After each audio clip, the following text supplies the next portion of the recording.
वक्फ विधेयक पर देश भर में उबाल। एआईएमपीएलबी ने किया राष्ट्रव्यापी आंदोलन का ऐलान। विपक्ष भी हमलावर। बिहार आंध्र से उठी विरोध की लहर। पूरे देश में होगा उग्र प्रदर्शन। सरकार पर विपक्ष का वार। संविधान पर हमला। अल्पसंख्यकों के अधिकारों पर चोट। एआईएमपीएलबी की चेतावनी। बीजेपी की सहयोगी पार्टियां विधेयक का समर्थन छोड़े नहीं तो खामियाजा भुगते।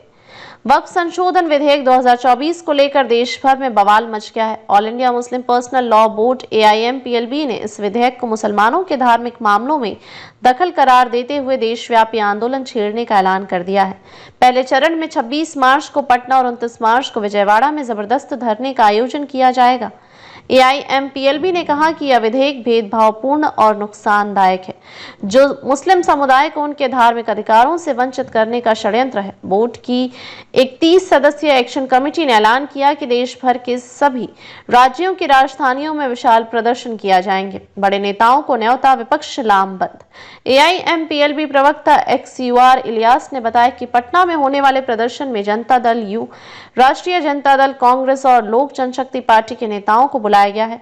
वहीं आंध्र प्रदेश में Telugu Desam party, TDP, YSR Congress और वाम दलों के नेताओं को निमंत्रण दिया गया है। दिल्ली में हुए पहले प्रदर्शन की ऐतिहासिक सफलता के बाद मुस्लिम संगठन, सिविल सोसाइटी और दलित आदिवासी समुदाय भी एआईएमपीएलबी के साथ खड़े हैं। देश भर में जलजला। मुंबई, हैदराबाद, कोलकाता समेत कई शहरों में विरोध प्रदर्शन। एआईएमपीएलबी ने राष्ट्रव्यापी विरोध योजना बनाई है, जिसके तहत हैदराबाद, मुंबई, कोलकाता, बेंगलुरु, पंजाब में मलेरकोटला और रांची में बड़े प्रदर्शन होंगे। सोशल मीडिया पर भी जबरदस्त अभियान छेड़ा जाएगा। ट्विटर, एक्स पर हैशटैग ट्रेंड कराए जाएंगे। जिला स्तर पर सम्मेलन, सेमिनार और धरने आयोजित होंगे। राष्ट्रपति को ज्ञापन सौंपे जाएंगे। एआईएमपीएलबी ने साफ शब्दों में कहा है कि इस विरोध का मकसद बीजेपी की सहयोगी पार्टियों पर दबाव बनाना है कि वे विधेयक का समर्थन न करें। बिहार में बड़ा धमाका। इमारत-ए-शरिया ने नीतीश कुमार के इफ्तार को ठुकराया। बिहार में वक्फ विधेयक को लेकर बड़ा सियासी भूचाल आ गया है। एआईएमपीएलबी को जुड़े संगठन इमारत-ए-शरिया ने मुख्यमंत्री नीतीश कुमार के इफ्तार कार्यक्रम का बहिष्कार करने का ऐलान कर दिया है। संस्था ने साफ कहा, जब आप हमारी संपत्तियों पर हमला कर रहे हैं, तब आपके साथ बैठकर इफ्तार कैसे कर सकते हैं।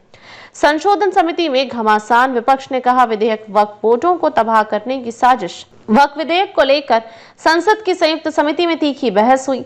समिति ने 655 पन्नों की रिपोर्ट लोकसभा अध्यक्ष ओम बिरला को सौंपी, लेकिन विपक्षी दलों ने इस रिपोर्ट को खारिज कर दिया। 31 सदस्यीय समिति में 15 से 11 के बहुमत से विधेयक को मंजूरी मिली, जिसमें बीजेपी के सदस्य शामिल थे। विपक्ष ने इसे अल्पसंख्यक समुदाय के अधिकारी पर हमला करार दिया।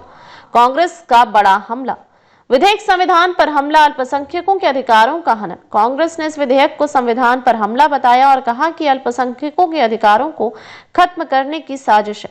वक्फ संपत्तियों के प्रशासन से जुड़े सभी संस्थाओं को कमजोर किया जा रहा है। राज्य सरकार के अधिकारियों को इतनी शक्ति दी जा रही है कि वे किसी भी वक्फ संपत्ति को सरकारी जमीन घोषित कर सकते हैं। विधेयक को बिना उचित चर्चा के पास कराने की कोशिश की जा रही है। कांग्रेस प्रवक्ता जयराम रमेश ने बीजेपी पर ध्रुवीकरण और चुनावी फायदे के लिए इस विधेयक को लाने का आरोप लगाया। अब क्या होगा?